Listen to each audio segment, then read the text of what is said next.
This Honorable Court of Appeals of Tennessee is now in session. Good morning and welcome to the morning session of the Court of Appeals. Your panel today will be Judge Armstrong from Memphis, Judge McGee from Savannah, and I'm Judge Golden from Memphis. We'll be handling this matter just as we would in the courtroom. The appellant will have up to 5 minutes for rebuttal. I assume perhaps you've already talked to Mr. Hivner about reserving time for that. Otherwise, we'll proceed unless there's anything we need to go discuss, Mr. Hivner. No, Your Honor, not at this time. You may call the case. Ebenezer George versus Byrle Victoria Smith George. We'll hear from the appellant. Good morning. May it please the court. My name is Vicki Hardy Jones of the Shelby County Bar. I represent the appellant, Byrle Smith George, in this case. I would like to reserve 3 minutes for rebuttal. All right, you may proceed. Thank you. This court should reverse the decision of the trial court for 2 reasons. One, the trial court erred in holding that Ms. Smith George should be responsible for the taxes that she incurred in connection with receiving the alimony in solito awarded to her. And 2, the trial court erred in awarding Ms. Smith George only $3,500 of the attorney fees that she incurred in addressing Dr. George's breach of and in securing Dr. George's compliance with the marital dissolution agreement in this case. Your Honors, this appeal involves the interpretation of the parties' marital dissolution agreement. As this court is well aware, a marital dissolution agreement is a contract and is subject to the rules governing construction of contracts. Because this appeal hinges on contract interpretation, which presents questions of law, this court's review is de novo with no presumption of correctness as to the conclusions drawn by the trial court. Now, the relevant facts in this case are largely not in dispute. On January 25th of 2019, the parties entered into a marital dissolution agreement. That marital dissolution agreement contained 2 provisions that are relevant to this appeal. Paragraph 23.1, under the heading Retirement Funds, provided, quote, wife shall receive a total of $360,000 from husband's state of Tennessee optional retirement program, end quote. Paragraph 26.2, under the heading Alimony, provided husband shall pay to wife the sum of $90,000 as alimony in solito, which shall be non-modifiable, non-taxable, and non-deductible. Said payment shall come from husband's state of Tennessee optional retirement plan. Now, following the entry of the final decree in this case, the trial court entered a qualified domestic relations order providing for the transfer of the sum of $450,000 to Ms. Smith George from Dr. George's state of Tennessee retirement account. That sum purported to be the sum of the amounts to which Ms. Smith George was entitled as a result of the provisions of the marital dissolution agreement, providing for her share of the retirement funds and the alimony in solito. As quoted, the marital dissolution agreement provides that Ms. Smith George was to receive alimony in solito in the amount of $90,000, which, both by its statutory nature and by the express language of the marital dissolution agreement, was to be non-taxable to her. However, following the transfer of the funds pursuant to the qualified domestic relations order, Ms. Smith George took steps to withdraw the $90,000 alimony in solito. At that time, she learned for the first time that she would be caused to bear the taxes and penalties in the amount of $34,687.50. Ms. Jones, let me ask you a question. Yes. Those funds were transferred according to the MDA from the Quadro, and they were transferred from 2 different accounts that Mr. George had into Mrs. George's accounts. Is that correct? That's correct, Your Honor. Now, And that was a tax-free transfer, wasn't it? It was, Your Honor. And as I was saying, except for the fact that the qualified domestic relations order did not take into account the fact that Ms. Smith George was to receive the $90,000 non-taxable to her, and the marital dissolution agreement did not provide that the $90,000 was to be transferred to her pursuant to a qualified domestic relations order. It mentioned only the source of the funds, not that the funds would be transferred to her pursuant to Quadro, or that she ultimately would bear the tax consequences. Mr. Jones, let me ask you, why did you choose to include the $90,000 in a Quadro? Why didn't you just wait for the husband to pay her the $90,000? And how he got it was his business, actually. Yeah. Yes.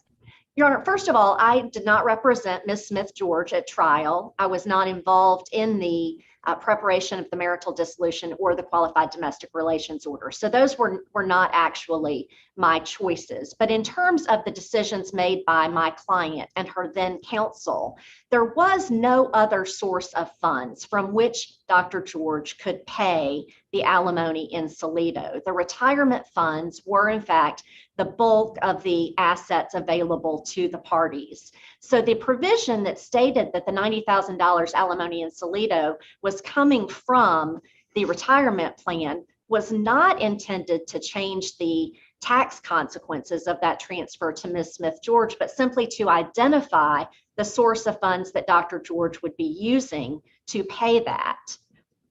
Well, now, if you follow Judge Armstrong's question, though, in other words, if it didn't make any difference where the funds came from, and if Dr. George had made the withdrawal from the Quadro, then he would have had to pay the tax. Yes. But once the funds were transferred to Mrs. George, it then became a taxable event for her if she wanted to withdraw. She didn't have to withdraw the funds, and there was nothing saying she had to withdraw that $90,000. That $90,000 could have stayed in the fund, and she wouldn't have paid any tax. Is that right? That's correct, Your Honor. She would not have paid any tax until such time as she withdrew the funds. However, the intent of the parties, as expressed in the marital dissolution agreement, was that she would receive $90,000 non-taxable to her. Which she did, didn't she? She did receive $90,000 non-taxable to her. No, she didn't, because of the tax consequences associated with her actual accessibility to the funds. She did not receive those funds non-taxable to her. By utilizing the qualified domestic relations order as the means of transferring the alimony in solido to Ms. Smith George, in effect, the parties changed the tax consequences of the alimony in solido that were expressly stated in the marital dissolution agreement. Who prepared the Quadro? I'm still trying to figure out why they would include the $90,000 in the Quadro, where that provision in the MDA clearly provided that he was going to pay the $90,000 with no tax consequences to her. Now, the $350,000, that's a different matter because it doesn't address tax consequences. Just transferred it to her. I mean, and in fact, there'd be no tax consequences until she decides to draw it down. That's correct, Your Honor. And how did they choose to do that?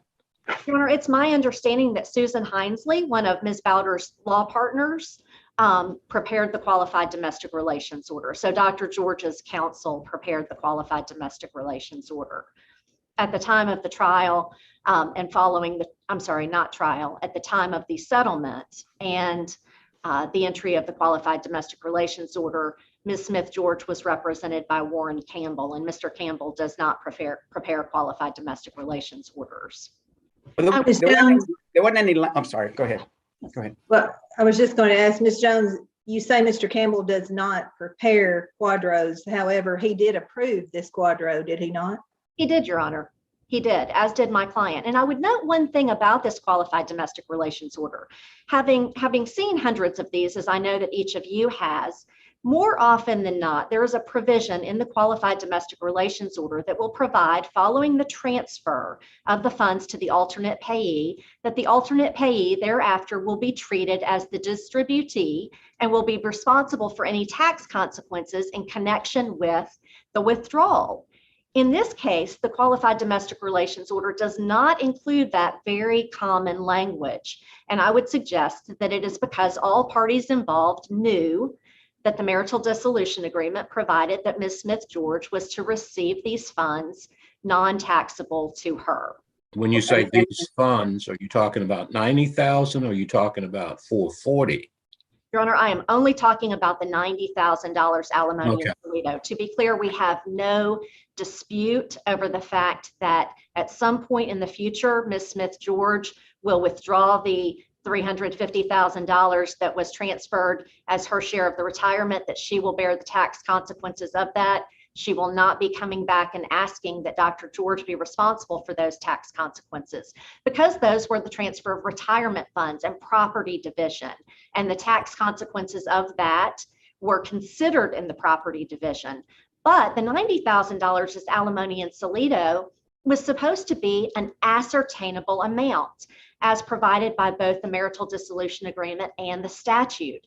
It Ms. ended up, Jones, as you said about the language that you Yes. typically see or could have been in the quadro, yes. there also could have been language in the MDA that said that should she decide to withdraw those funds from the quadro, that he would be responsible for the taxes on that amount. But that language wasn't in the MDA either, was it? It wasn't. But I will tell you that it is certainly Ms. Smith George's opinion that what we have to do is we have to interpret this contract based on the express language and the intent of the parties as expressed in that language. And the express language that we have is that this payment was to be non-taxable, non-modifiable alimony in Toledo. As the statute defining alimony in Toledo says, its key characteristic is that it is an ascertainable amount. In this case, it cannot be said to be an ascertainable amount when Ms. Smith George was faced with paying almost $35,000 in taxes that she was not anticipating based on the agreement that she and Dr. George reached in this case. Now, the trial court, in finding that Ms. Smith George should be responsible for her own tax liability, stated that if the parties meant that Dr. George was to pay any additional taxes whenever Mrs. Smith George decided to withdraw the funds from the retirement account, then the parties could have and would have placed such language in the MDA or the quadro. I believe that is similar to the question, Your Honor, that you just posed to me. And I would suggest that reading the contract in that manner is contrary to the rules governing contract construction. We have to look at what was actually in the contract rather than what could have been included that might have made the agreement more clear. In this case, pursuant to the unambiguous terms, Ms. Smith George was to receive $90,000. I can see that my time is up. Thank you. Thank you. You'll have your rebuttal time. Thank you. We'll hear from the appellee.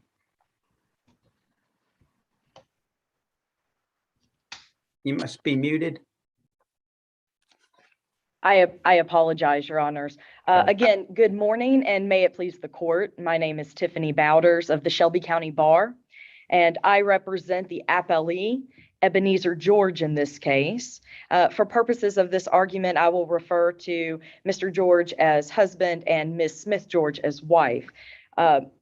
Your Honor, as we heard from wife's counsel earlier, the primary issue in this case on appeal is whether the trial court erred in ruling that wife was required to pay taxes on a withdrawal from an annuity awarded to her from husband's retirement account pursuant to the clear and unambiguous terms of the marital dissolution agreement entered into by the parties and pursuant to the clear terms of the quadro. Now, as Ms. Jones stated, she is correct that paragraph 26 of the parties' marital dissolution agreement provided that wife would receive $90,000 alimony in Toledo and that it would be non-modifiable, non-taxable to her. And that is exactly what occurred in this case, Your Honors. We submit also that the parties intended for it to be transferred by quadro, that language is actually in the marital dissolution agreement itself, that these amounts would be transferred to her by quadro. She received the entirety of the amounts awarded to her under the marital dissolution agreement of $450,000 tax-free to her. It was, in fact, an ascertainable amount. It was $90,000, and she received the entire $90,000. At hearing at this matter, Your Honors, wife testified. She testified that she was represented by counsel during the negotiations and mediation, and at the time the quadro was entered. She testified that both her counsel and husband's counsel made revisions to the marital dissolution agreement, and that this MDA was the result of those negotiations. She also testified that she signed the quadro and that she discussed the terms of the quadro with her attorney prior to signing, and that she understood she would be receiving her funds in the form of 2 annuities. She testified that, subject to the plain language of the quadro, that she would be receiving those annuities subject to the terms and conditions placed on those annuities. That language is in the quadro, Your Honor. She understood that she would be receiving these amounts, a total of $450,000, and that that money would be subject to the terms and conditions of the annuities with TIAA-CREF. That included, Your Honors, any tax ramifications if she made a withdrawal on those funds. She further testified that when she went to make that withdrawal, prior to making it, she understood that she was going to incur tax liability on that money, and she chose to make the withdrawal anyway. She also testified that she had the opportunity to speak with a CPA or tax attorney prior to signing the quadro if she desired to do so. Your Honor, the trial court correctly applied the applicable law in this case.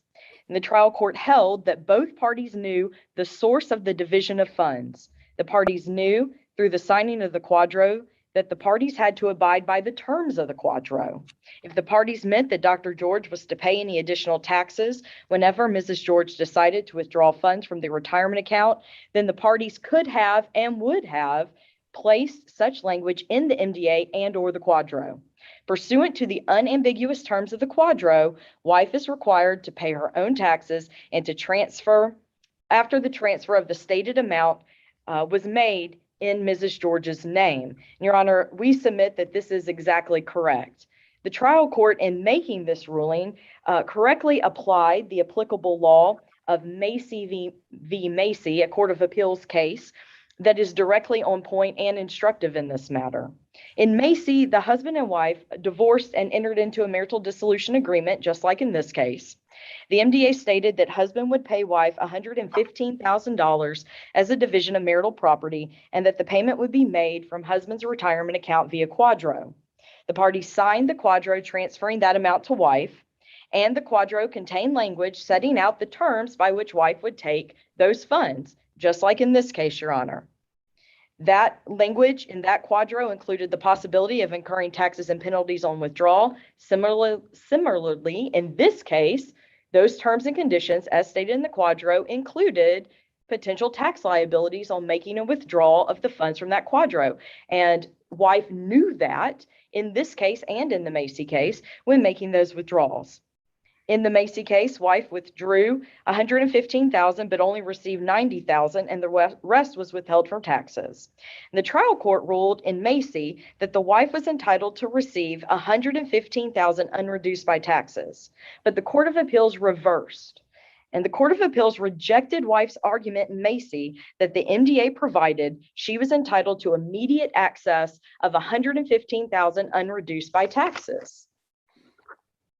The Court of Appeals found that there was no language in the marital dissolution agreement requiring husband to pay taxes on the withdrawals made by wife after the money was transferred to her. Further, the quadro stated that wife received those funds subject to terms and conditions, which included tax ramifications. And this is exactly the situation that was before Judge Stokes and exactly the situation on appeal today, Your Honors. Ms. Byrle, let me ask you. Yes. In 23.1, where she receives the 360, Yes, Your Honor. There's no mention of it being non-taxable to her. But in 26.2, where the husband is to pay her $90,000 as alimony and solido, it says it's going to be non-taxable to her. How do you read those both to mean the same thing? Yes, Your Honor. Yeah, how do you read those both to mean the same thing? I mean, wow, if it was intended that she was going to pay the taxes on the 90 as well. Why do you have this language about non-taxable? Yes, Your Honor. I believe that it's because the $90,000 was classified as alimony in solido, whereas the transfer of funds from the retirement account is a division of marital property. And I believe that in reading the language, it's simply to ensure that when that money was transferred via Quadro, that it would be a non-taxable event. And that is what occurred in this case, Your Honor. And I think that is supported and ratified by the language in the Quadro. The way it is written that that wife would receive a total of $450,000 in these two annuities. If they had intended something different, it would have said, something different, Your Honor, both in the MDA and in the Quadro. There is nothing in the record to indicate that there was any intention contrary to what is written in there. There's nothing in the record or in the MDA in the language as to why the alimony in solido was paid from the retirement account as opposed to another fund. There's nothing in the record or in the MDA to show that it's because that was the only source of funds. In fact, if you look at 26.1, right above that provision, she is awarded transitional alimony in cash every month. The parties clearly contemplated her receiving some immediate access to funds in the form of transitional alimony.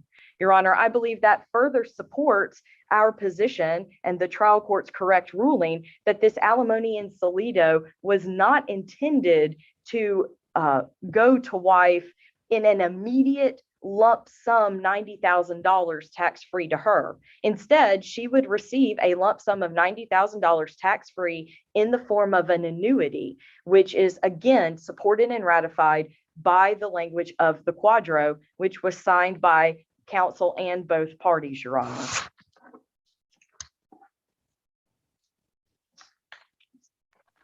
Again, Your Honor, I believe that the case of Macy v. Macy is instructive and on point, and that the trial court correctly relied upon that case in its ruling in this matter, that it is instructive, Your Honor.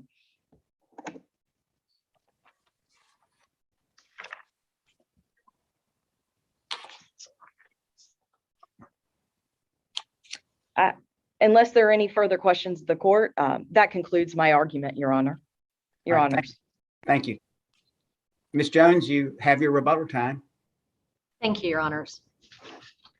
Now, Ms. Bowders has stated that the Macy case is directly on point. It would be directly on point if I were before this court arguing that Ms. Smith George should not have to pay the taxes on the $360,000 that was transferred to her pursuant to qualified domestic relations order for retirement funds.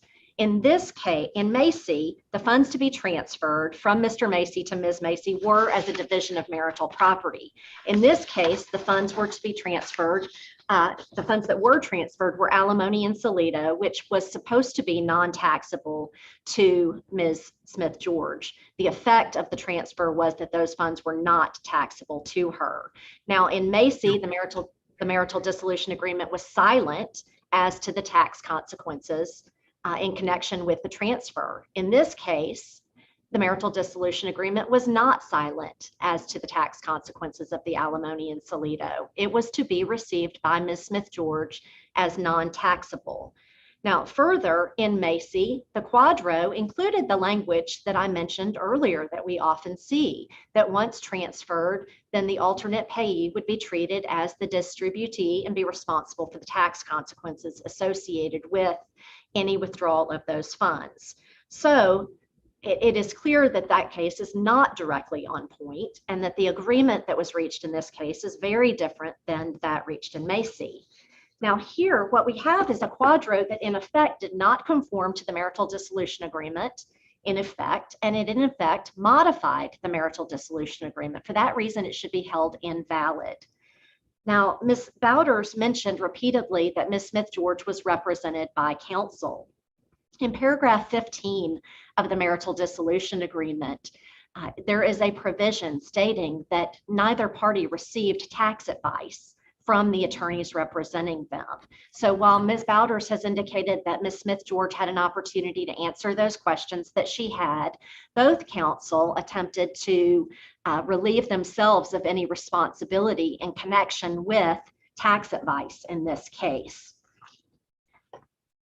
Ms. Bowders recounted much of what she contends was Ms. Smith George's testimony. As set forth in our reply brief, much of the testimony that was cited by the appellee in the appellee's brief related to Ms. Smith George's deposition testimony, not her trial testimony. We have cited cases in our reply brief indicating and holding that where the deposition was not before the trial court, then it should not be considered by this court. So we are requesting that that be stricken from both the brief and the oral argument. For all of these reasons, we are asking that this court reverse the trial court. With those cases that you've cited, do they apply when the deposition is the deposition of a party? They do, Your Honor, where that deposition has not been actually admitted into evidence, but only filed in the record. They do apply. I believe that, we ran into a similar situation with a non-party in the Cowan case that this court decided a couple of years ago, but I do believe that it is clear that it applies whenever that deposition was not considered by the trial court during the evidentiary hearing. And you cited those cases in your brief? Yes, Your Honor. Okay. In the reply brief. Great, thank you. Thank you. Thank you, counsel. Without any, are there any questions? I'm sorry. Without any other questions, we'll adjourn. And thank you for your arguments today. And we'll get you an opinion as soon as possible. Thank you, The Your Honor. Honorable Court is now in recess until 11 a.m.